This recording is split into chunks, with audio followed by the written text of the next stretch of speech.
Behind every locked door lies a story the world was never meant to hear. Welcome to Behind Bars TV, where we uncover the hidden realities of the world's toughest prisons, untold inmate experiences, and the systems built to contain them. From supermax facilities to forgotten penitentiaries, we reveal the truth behind concrete walls and razor wire. This is not fiction. This is the world behind bars. Welcome to Angola, a prison so large it has its own zip code, its own farm, its own graveyard, and its own history of blood. For more than a century, this 18,000-acre compound, once a slave plantation, has been called the farm. Today, it's home to over 5,000 men, most serving life without parole. They till the same fields their enslaved ancestors once worked, under armed guards on horseback. In Angola, says one former warden, you don't finish your sentence, you die here. But behind the fences and the folklore lies something darker. Angola isn't just a prison. It's a living relic, where punishment, power, and profit intertwine.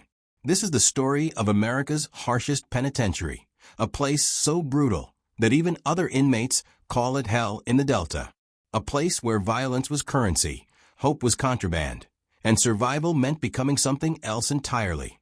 Stay until the end, because what happens here reveals not just how far a man can fall, but how a nation chooses to punish those it fears most. The land of chains. Long before it was a prison, Angola was a plantation, owned by Isaac Franklin, a notorious slave trader. He named it after the African region where many of his enslaved people came from, Angola. When the Civil War ended, the name stayed. The work didn't.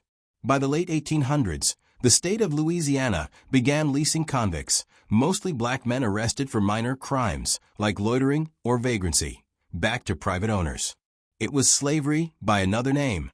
One journalist called it worse than slavery because, at least under slavery, the owner had an investment in keeping you alive. By 1901, conditions had become so horrific that Louisiana took direct control, transforming the old plantation into a state-run penitentiary. They didn't change much else. The field stayed, the guard stayed, and the pain stayed. Angola's legend was born in blood. The era of fear, 1940s, 1970s. For decades, Angola was ruled by terror. Beatings were routine. Stabbings were nightly. Inmates called the dorms the jungle. A 1952 Life magazine article described Angola as the bloodiest prison in America. That wasn't hyperbole, it was statistics. Guards carried shotguns, inmates carried fear. And if you wanted protection, you found a gang. By the 1960s, groups like the Black Panthers, the Aryan Brotherhood, and smaller regional crews were fighting for survival inside the same walls. Then came 1972. 3 inmates, Herman Wallace, Albert Woodfix, and Robert King, were accused of killing a correctional officer. They would become known as the Angola Three. The state said it was justice. The men said it was revenge for their political activism and race. They were locked in solitary confinement for decades.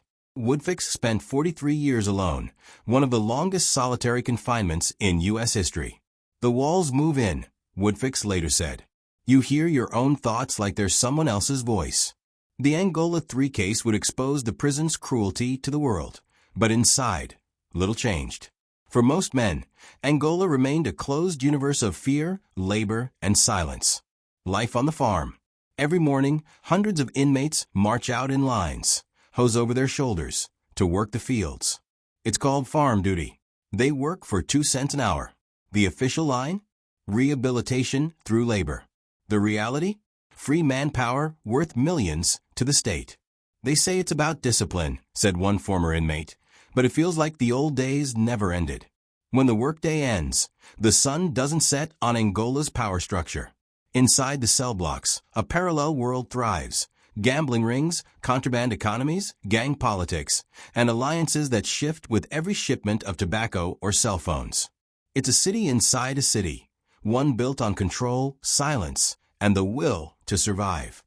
The code of survival. At Angola, survival is strategy. There are no fences between races in the fields, but inside the dorms, invisible borders divide everything. You don't borrow without paying back. You don't speak unless spoken to. And you never show weakness. Every inmate learns the code. Respect equals safety, silence equals life.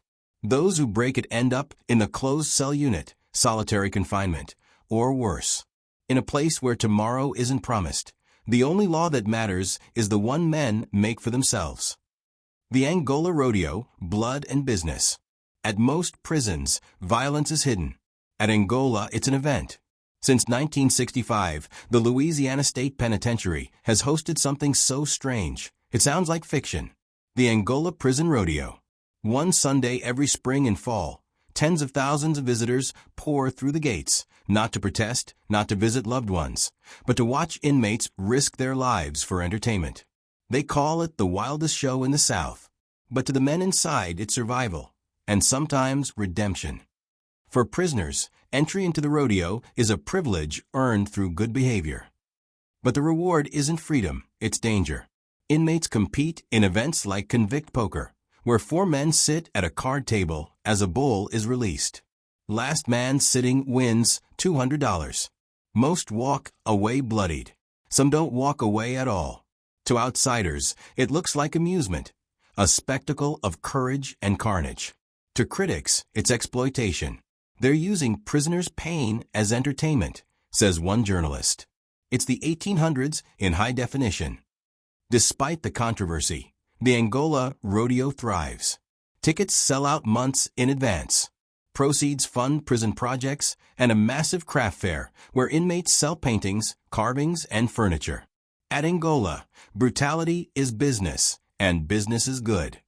The prison graveyard, where the sentence never ends. Angola is sometimes called the farm. But to many it's the Last Plantation, a place where men live, work, and die on the same soil. Every year, roughly 40 to 50 inmates die inside Angola's walls. Most are buried in Point Lookout Cemetery, a stretch of earth tucked behind the prison's main road. There are no families, no eulogies, no flowers, just a preacher, a shovel, and the same earth that grew cotton and sorrow. Here, even death is owned by the state. Some inmates carve crosses from scrap wood. Others decorate graves with tin nameplates. For lifers without family, their inmate number becomes their identity, forever. The prison built its own funeral band. Inmates who play gospel hymns as caskets lower into the ground. It's called the Angola Prison Band. Even in death, the system recycles labor. The men who dig the graves today know someone else will dig theirs tomorrow. Angola doesn't forget you, said one lifer. It just keeps you. God and the guilt machine.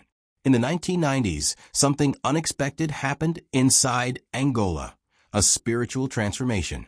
Under Warden Brocane, a man who called himself God's warden, religion became the prison's new backbone. He built churches, allowed seminary programs, and filled the air with sermons about redemption. He said faith could do what punishment couldn't, change men's souls. And in some ways, it worked. Violence dropped. Inmates began earning theology degrees through the New Orleans Baptist Seminary. Kane even sent inmate preachers to start small churches in other Louisiana prisons. But critics called it control through salvation. They argued that Angola's religious system didn't heal, it subdued. In Angola, faith isn't always a choice, it's survival. Many prisoners converted because chapel workers got better jobs, better food, and better treatment. And behind every hymn, some heard a whisper, "Be good, stay quiet, and maybe you'll make parole." Lawsuits and locked doors. As Angola grew infamous, lawsuits began to pile up. Allegations range from torture and forced labor to medical neglect and racial discrimination. In 2013, a federal investigation found that heat levels inside some cells reached 150 degrees Fahrenheit. Inmates collapsed from dehydration. Some died. "They treat dogs better than they treat us," said one prisoner during testimony. In 2015, the ACLU and other human rights groups filed major suits against the state. The findings? Prisoners with serious illnesses were denied care for years. Wheelchair-bound men were forced to crawl. The state promised reforms, but insiders say little changed. Because Angola's greatest weapon isn't brutality, it's bureaucracy. Here, the paperwork is as deadly as the punishment. The world watches. By the 2000s, Angola was no longer a secret. Documentaries, journalists, and human rights groups flooded the gates, hoping to see what punishment looked like up close. Some left horrified. Others left confused. Because Angola isn't chaos. It's order, calculated, choreographed, and decades deep. It's the perfect prison, said one investigator, because it doesn't need to hide what it is. In Angola, history doesn't fade, it adapts. The plantation became a penitentiary. The overseers became wardens. The chains became policies. And through it all, one truth never changed. The work continues. Life without parole, the living dead. Angola is a city of lifers. More than 80% of its inmates will die inside these walls. It's a place where time has no mercy, and parole is a dream whispered like a myth. We call it the land of the living dead, says one inmate. You breathe, but you're buried already. Psychologists call it institutional decay, the slow erosion of identity. Inmates forget the sound of traffic, the smell of rain, even how to speak without shouting. To cope, some turn to art, religion, or writing. Others turn inward, to silence, memory, and madness. At Angola, life without parole doesn't mean forever in prison. It means forever in yourself. Escaping the farm. Few men have ever escaped Angola, and fewer still live to tell it. The prison's isolation is its greatest weapon. 18,000 acres of swamps, snakes, and heat surround it like a moat. They say you can see freedom from the fence. You just can't reach it. In 1956, 5 inmates stole a guard's truck and made it 200 miles before being caught in Texas. In the 1970s, another pair disappeared into the woods. Only one was ever found, and he was unrecognizable from insect bites and exhaustion. Inmates joke that escaping Angola isn't about outrunning guards. It's about outrunning death. The only real escape, they say, is parole or a coffin. The artists of Angola. In a place built to crush creativity, art became rebellion. Many of Angola's inmates found purpose through creation. Painting, sculpting, writing, even filmmaking. Each brushstroke, each verse, a declaration. I still exist. The Angola Prison Art Program began as a rehabilitation project. But what it became was a movement, a way for prisoners to speak when words were forbidden. Some pieces now hang in museums and galleries across the U.S. Others are sold at the annual rodeo fair, their proceeds helping families outside the walls. Art doesn't make you free, said one inmate artist, but it makes you human again. Behind every masterpiece is a man who learned beauty in a place that only taught pain. The prison journalists. Newspaper headline slowly fades in The Angolite, inside news by inmates. In 1953, Angola did something unheard of. It allowed inmates to run their own newspaper, The Angolite. What began as a small prison newsletter grew into one of the most respected prison publications in the world. Written, edited, and published entirely by inmates, it documented life inside the walls with unflinching honesty. Newspaper front pages, rape, the power within the walls, death row, a view from the inside. They told the truth about what we lived, and the world finally listened. In 1979, Wilbert Redo's journalism from inside Angola won a George Polk Award and was nominated for an Emmy. It was the first time an inmate had been recognized alongside professional reporters. Montage of Angolite covers through decades. Through their words, Angola's inmates became their own witnesses, exposing corruption, abuse, and resilience. They couldn't silence us, one writer said, so they gave us paper instead. The Angolite continues today, proof that truth can survive even inside the darkest places. The reformers behind bars. Older lifers teaching younger ones how to read. Guards walking past, indifferent but watching. Change inside Angola rarely comes from the outside. It comes from men who decide the cycle ends with them. These are the peer mentors, the inmate teachers, the suicide watch companions. They are lifers who learned the hard way that power isn't in violence. It's in influence. Respect is strength. When you can't leave the place that broke you, said one mentor, you help fix the men it's breaking. Programs like the Angola Seminary, Reentry Prep, and Restorative Justice Circles began as small groups of inmates reading and reflecting. Now they save lives, reducing suicide rates, violence, and despair. Voiceover. Even in a place built to destroy, the human spirit still finds a way to build. A new generation, same soil. Older inmates watching silently, shaking their heads. Every generation inside Angola inherits the ghosts of the last. The faces change. The sentences get longer. But the land stays the same, hot, relentless, and unforgiving.